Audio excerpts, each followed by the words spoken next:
Coming up with the offseason underway for the Brooklyn Nets and the draft, something they won't be a part of, about to commence, we think about what they can do outside of those draft prospects. What names could fall? How can they continue to build depth and talent on this roster and maybe prepare for a dangerous prospect, losing Patty Mills and Bruce Brown this offseason? We'll break that all down right after the theme music. You are Locked On Nets, your daily Brooklyn Nets podcast. Part of the Locked On Podcast Network, your team every day.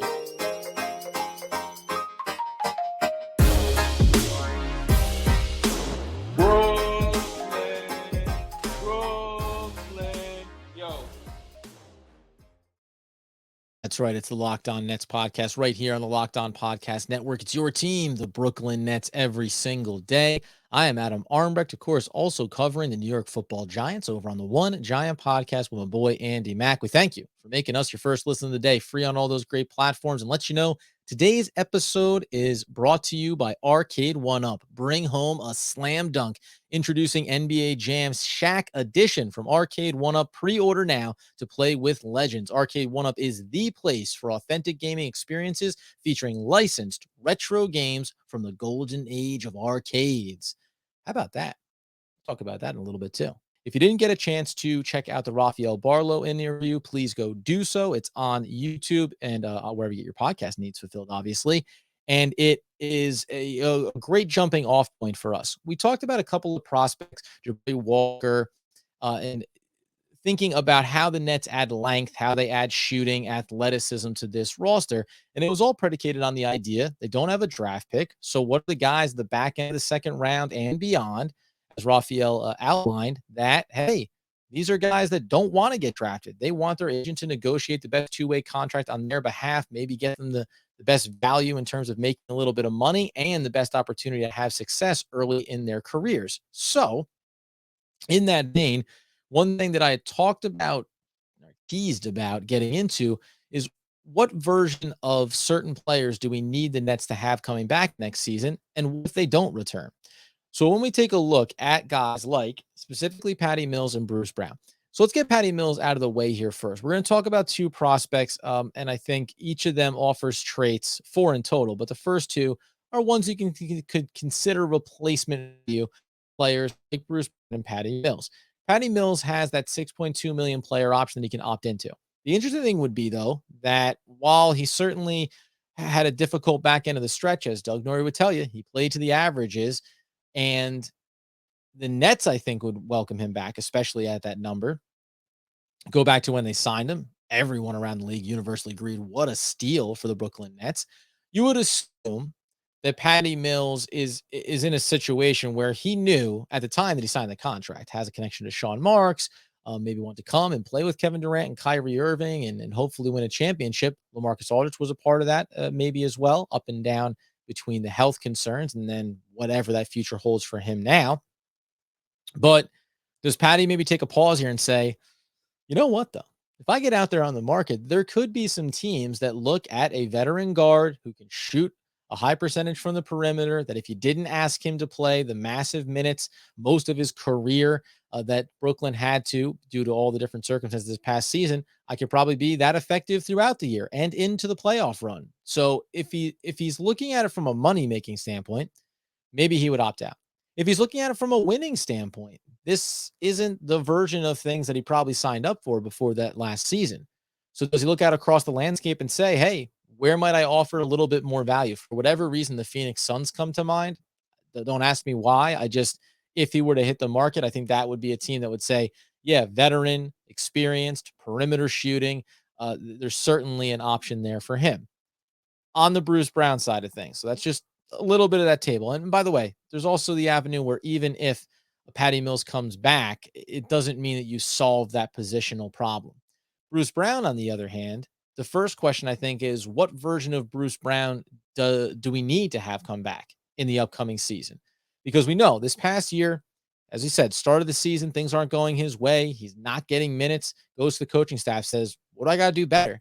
Say, lean into the guard skill set, lean into the shooting aspect, because we need guys on the perimeter knocking down shots.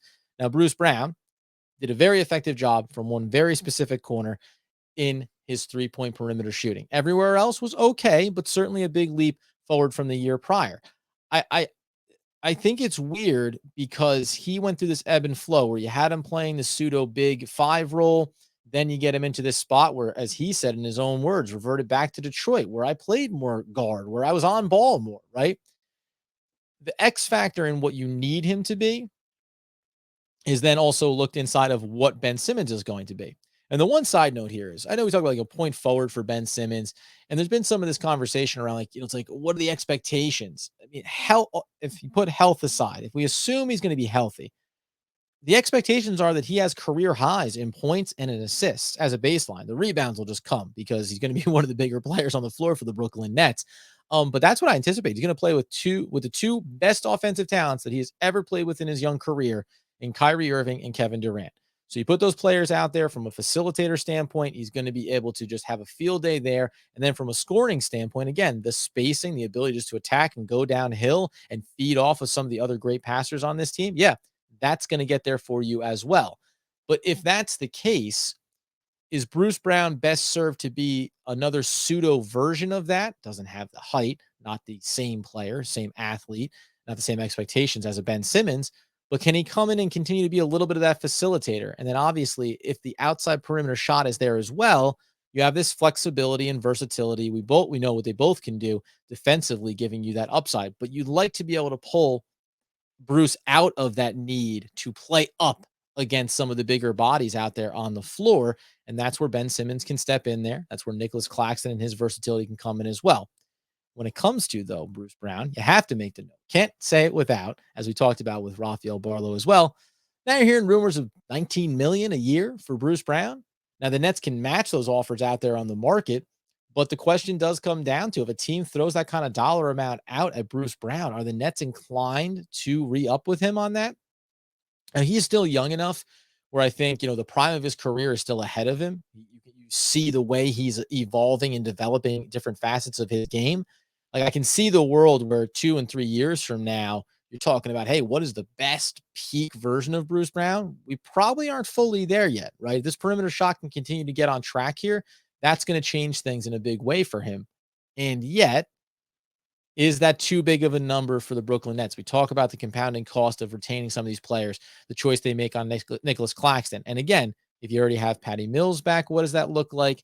To say nothing of what happens with Goran Dragic. Are you going to return him? I'm an advocate for him, but we have to wait and see what happens there as well.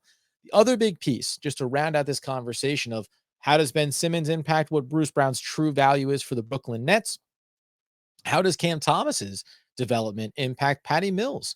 Because those guys are like for like, at least in the one sense of defensively, they're going to be the liability on the floor, right? They're going to switch. They're going to look to attack. But Cam Thomas is a stout, pretty thick NBA ready body in his rookie season. He can continue to get better physically. He can continue to have upside improvement there. Patty Mills, we know what that is. Patty Mills is not a 3-level scorer the way that Cam Thomas is. And if he can continue to work on his perimeter game this offseason, right? So there's the guy you want coming off the bench, and it's going to diminish a little bit the value of a Patty Mills. So all of these factors are swirling around. But if one or both of them were to walk, who are the players that the Brooklyn Nets can look to bring in to both not only help bolster their depth on this roster and bring in some talent, but think about the future. Think about getting younger because the veteran experience in a lot of different areas came up short this past season. We'll get into those names in a second. Talk about guys that can be shooters from the outside. Talk about guys that can be facilitators out of that guard spot. But before we do, mention it at the top. Now I get to give you the full scope, my friends. We are, of course, talking about boom shakalaka. That is correct. The big news is that the one, the only NBA Jam is back. Arcade 1-Up, the leader in in-home retro arcade games, is not only bringing back the best game ever, but they've made it even bigger than ever with, of course, wait for it, a Shaq Edition machine. Listen, everybody, if you grew up in my age range, you played NBA Jam, you wanted to get on fire, you wanted to be doing somersaults through the air from half court, you wanted to be having a field day in these 2-on-2 battle matchups, absolutely epic. I played with the Chicago Bulls when they had Rodman. Get to pick out my own hair colors for him, adjusting Horace Grant's, goggle color, let alone little Stevie Kerr out there in the NBA Finals right now coaching. Little Stevie Kerr out there and watch him literally light up the court. That is, of course, because Arcade One is the first sports game ever to feature real and digitized, NBA licensed teams. No fouls, no free throws, no quarters required. Compete with friends and family alike with the all new Wi-Fi leaderboards, making you more connected than ever. It's taking the classic and bringing it up there and modernizing it, baby. So no matter where you are, you can get after it with your friends. You pre-order now on arcade1up.com. That's arcade, the number one, up.com, and you can go ahead and give yourself an estimated early September release date shipping out to you. Arcade One Up is the place for fun. They've got even more classics like Golden Tee, Mortal Kombat, and many others starting at just $3.99. And check this out. They're giving away an NBA Jam Shack edition to a Locked On listener. Enter for a chance to win the game console for your man cave at arcade1up.com/locked on. That's arcade, the number one, up.com/locked on. You've got until July 8th to enter to win the NBA Jam Shack Edition console. Don't miss out. Enter today. Who are you going to battle with? All right. So, who are we going to battle with this season on our roster? The way that I look at it is you need a versatile defender, a shooter, someone that has the frame that can go in and get you some rebounds out of that guard spot. Or you also need a guy that can tear it up from the outside and provide more firepower for this Brooklyn Nets roster. I went ahead and looked around, right? We talk about back in the second round. First guy we're going to bring up is Alondes Williams, 6'5" point guard out of Wake Forest. Now, Wake Forest is not where he began his collegiate career. It is, however, where he ended it. So started Oklahoma first 2 years there in the Big 12, then went over to the ACC and Wake Forest, where 35 games, 35 starts, 34 minutes. And across that line gave you 50% from the field, 60 from that 2-point range, the 3-point shot. Not going to be the area that you lean on. 28% that past season. The volume went up. He only shot under 17% the year prior. But on 4 attempts per game, 28%, 69% from the line. So there's areas that he needs to obviously improve on. But when you look at a player like this, let's talk about the fact that he plays at a great pace. He gets out in transition, very active hands on the defensive end, has a good frame on him, already has a nice kind of NBA weight to him. Going to need to continue to build and get better there as well. But you see that line 18, 6, and 5 across those 34 minutes. I think, it's funny. You mentioned about replacing potentially a Bruce Brown or just adding another guy into the mix here. He can play big amongst them, shows good timing on offensive rebound opportunities, fights in there on the defensive end as well. As I said, active in the passing lanes. But this is a guy that has surprisingly strong court vision and really shows it off as a passer as well. So he has that ability. I say those 5 assists there. The counterpoint to that is going to be that he's running out there with nearly 4 turnovers a game this past season. So you got to get better protecting the basketball if you want to increase the value of those assists. But I do like it. Like, this is the idea of, well, when you bring in Cam Thomas in the second unit, who can you put on the ball? How can you continue to facilitate? I'm not saying the Nets are running out a second-year guard with a rookie point guard alongside of him, but there's value here. And the reason why a player like this could fall is because he is older, going to be 23 coming into the draft, hopefully coming out of the draft from a net standpoint. So, NBA teams, they want to have a few years to develop. Think about Nicholas Claxton, right? He'll be younger still than Alondes Williams will be coming in. And that's the beauty of having those years when you get a guy at 20 years old. Develop him, so by the time you feel like you're figuring some things out, there's still so much more ahead of them. But it can be a benefit, as Rafael Barlow pointed out, free agents. That means their agent can go and say, two-way contract, make the most money immediately, and put yourself in the best opportunity to see some playing time early on. And, hey, Brooklyn, whatever it has not accomplished these last couple of years, still has Kevin Durant, still has Kyrie Irving, right? Is still regarded as a well-run organization, maybe delicately balancing in that area right now, but it is a major market. It still is New York City. It may not be the Knicks, but it is a major market, and that can be appealing to young players as well. I like him a lot. Not going to be the perimeter shooter, but I think you do get that extra element of somebody on ball who can get some work done for you. I think that he could have a role early on. If he were to fall out of the draft and the Nets could get him, you could see him getting in there. It's funny. David Duke Jr., I think, is obviously right there. Now, he could go somewhere else in free agency this offseason. It feels kind of similar. So maybe it's a swap out. Maybe they bring back David Duke Jr., but here's a body in Alondes Williams. I think we could really be looking forward to. So keep an eye on him as the draft is getting towards the back end. Now, player number 2 that we want to talk about flips over to the other idea. What if Patty Mills walks away here? Or what if you don't want Patty Mills playing 30, 35 minutes and maxing out his 85-year-old legs over this upcoming season? Enter much further down the list, 74th ranked on the big board, and that's going to be Tevin Brown, another 6'5 guard out of Murray State. You already see there, solid defender, plays well off the ball. That's a key component. When you look at any of these guys coming out of college, you have to think about Cam Thomas is a good example. Here's a kid that was lighting it up at LSU, doing his thing, microwave scoring, and yet when you get to the pros and you know you're going to have Kyrie Irving or you're going to have Kevin Durant, you're going to have other superstars around you, you have to figure out a way to be effective. How can you, on the offensive end, create space for yourself, create space for your teammates, and put yourself into a pocket that gives you the opportunity to shoot from the perimeter on what could be a lot of wide open looks or drive? And if you can, Thomas, use that body control, use that finishing at the rim, show off some of that great scoring potential that you have. Tevin Brown comes to us, as we say, from Murray State. And when we just get into what he is all about, let's just talk about those numbers there first.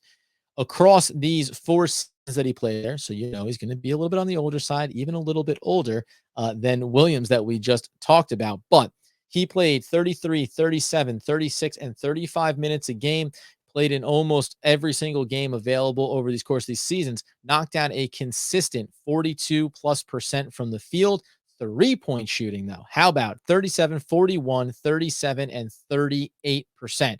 He is consistent. The free throw shooting needs to improve a little bit. Rookie campaign at college, 81%, and then just precipitously dropped off there after that.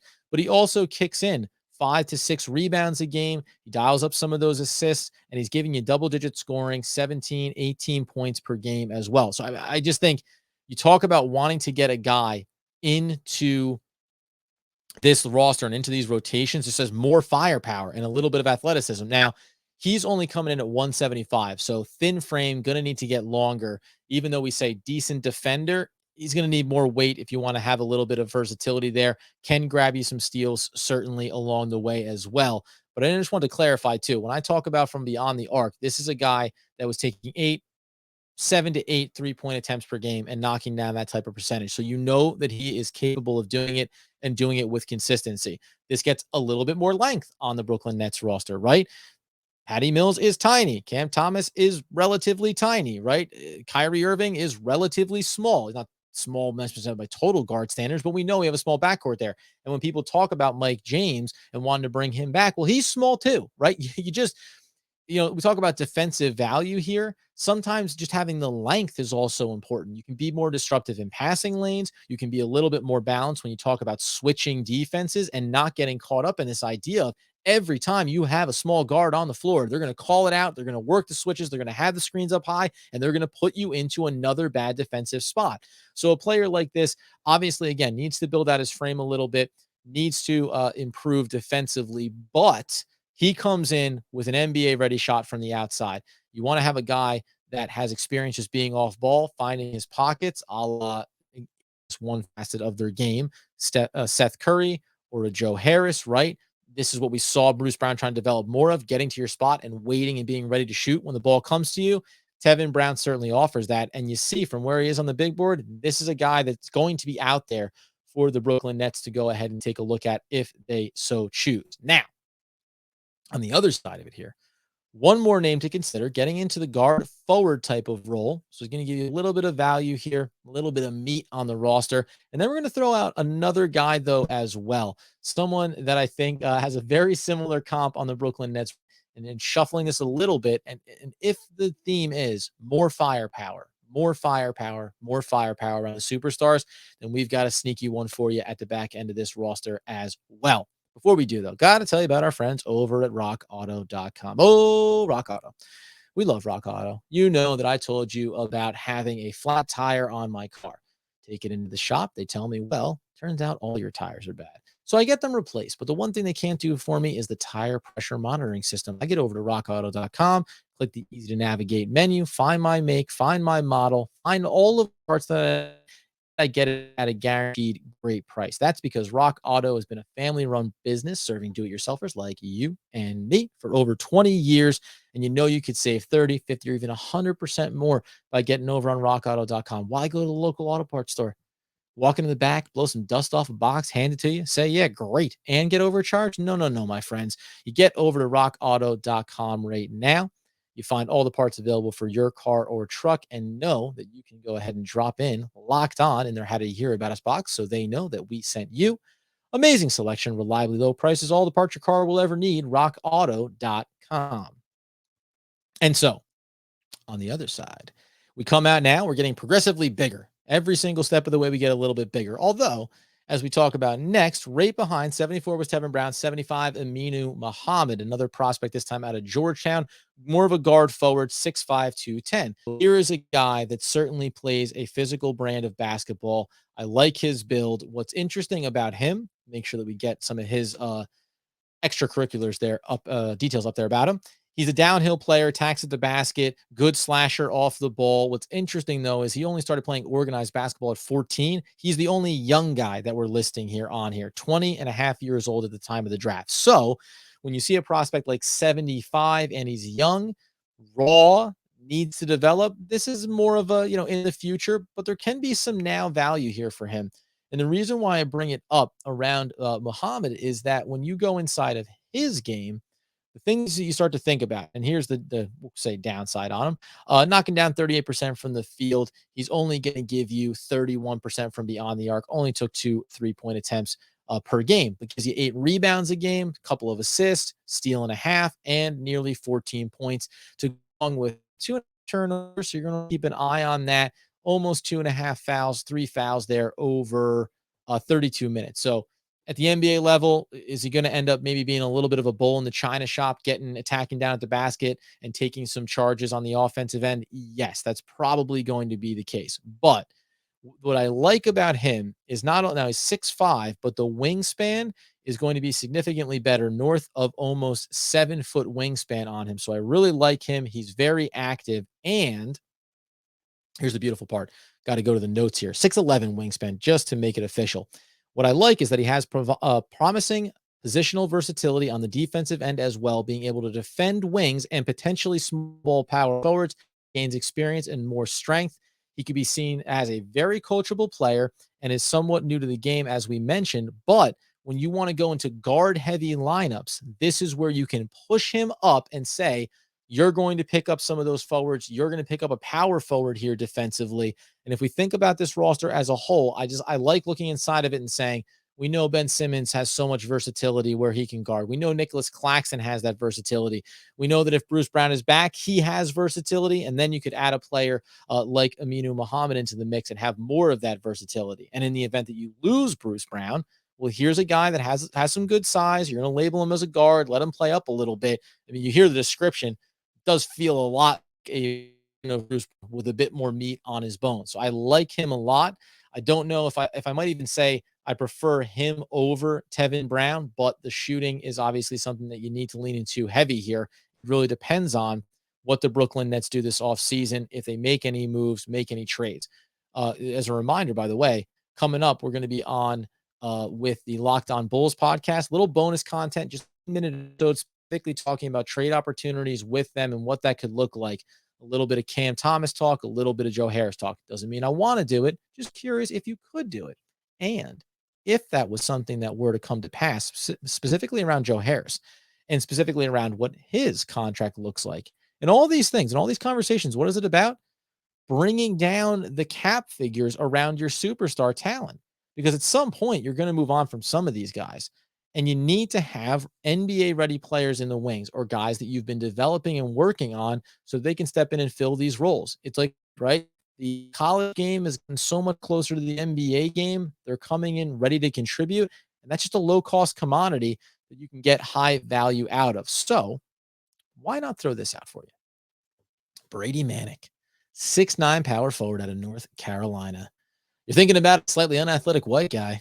It's not just Joe Harris that can have that moniker, because Brady Manick out of North Carolina, we talk about now. Look at some of the stats we're putting out there on YouTube if you're watching. This is a guy that can pull the trigger. Now, he can be a little bit not erratic. He's confident. Let's put it that way. When he knocks down some of these shots, you certainly get excited about it. But the reason why you really love him, who, by the way, when we talk about what is he bringing to the table, he's going to bring, first and foremost, a 5-year collegiate career and come into the game at 24 years old already. So, yes, he's going to be on the older side, obviously. That's one of the big he's fallen. And he's not the most athletic. Quickness isn't going to necessarily be there. It really, there's so much of it does feel a little bit like a Joe Harris in the making. But if I told you that here is a kid that has been capable of knocking down 38% from beyond the arc, spot up shooter, knows how to find space for himself, and does have pretty good ball handling from a facilitator passing standpoint, sees the court well, knows when to make the right pass. I think that he's a player for where he's in the range, the inside the arc numbers, career 46% from the field overall, and dropping in some rebounds as well. Uses the body effectively, gets in on the boards a little bit. Certainly a more effective player in that regard than you could ever expect Joe Harris to be, and kept moving his numbers up the board there. Gave you 10 to 15 points essentially across the line there. Averaged anywhere from 25, 30 minutes, of course, ended up at 27 for his career. The best part about this, though, I'll just point out a little stretch here. There was a 19-game stretch on the back end of his career, 35 minutes per game over his last 19. He averaged 17 points, 51% from the field, and 42% from beyond the arc. He is a spark rotational player that can give you some shooting and some spacing on the floor. So when we start to round out this idea of what is this version of the Brooklyn Nets going to look like, I think, we talk about these perimeter shooters. We know that Patty Mills, small, undersized guard, undersized two guard for that matter, right? And older.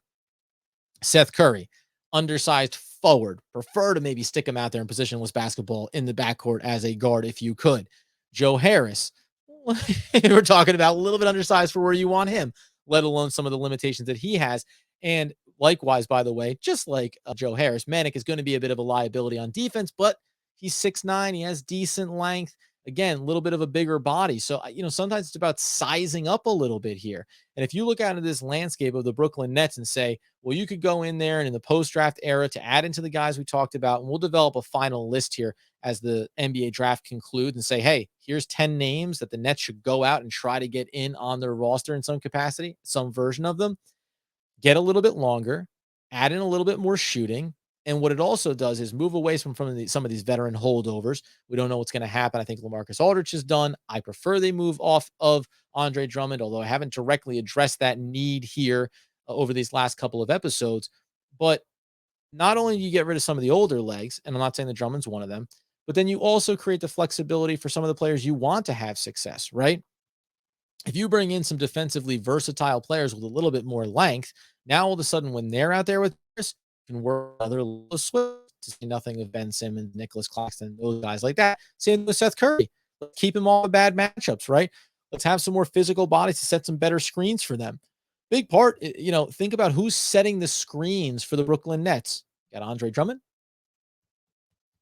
I'll wait, right? And I'm not even that big a fan of bringing him back. Certainly Blake Griffin did a good job of it. He wasn't playing down the stretch of the season. Certainly James Johnson was doing some version of something, and he got cut from the team in favor of rewarding Kessler Edwards, which we're all excited about. But again, the Nets just need a little bit more meat on their bones across this roster. Here's a hand back, moving through that forward role, some versatility, and obviously a couple of shooters and a couple of guys that are capable of doing some of the little things. Getting a little bit of that edge back into this game for the Brooklyn Nets, I think, is important. And sometimes that youth can be a big part of it as well. So keep an eye on these names as we continue to develop our list, working towards the draft and ultimately through and after the draft as well. I said it there. Stick around this week. Keep your eyes open for that bonus content with the Chicago Bulls, Locked On Chicago Bulls. We'll break down that trade opportunity. We've got another crossover coming later in the week that you can check out as well. We got the Phoenix Suns. I think we're going to get them on the line to talk about some trade opportunities as well. Everything is on the table. So why don't we go ahead and just examine it from every single angle, right? Let's grind it down into the dirt until no stone has been unturned. And then if it goes our way, if we think we found a possibility, we can think about reshaping this roster and what it could mean for the Nets going forward. It's an exciting time. Doug has said it, right? I enjoy this. This is where I really have fun in the off season. So we'll be back again long breaking it down. Get us on YouTube, get in the comments, talk about these prospects, throw some other names out there that you like. Think about late 50s and 60s and the 70s. What are some names that you're into? We'll develop kind of our post-draft big board for the Brooklyn Nets over the next coming days. Get us on the podcast feed. We get that needs fulfilled as well. No quote when I don't have Doug by my side, short of saying, I miss my friend. I can't wait to get him back soon. And we will be back soon talking all things Brooklyn Nets basketball.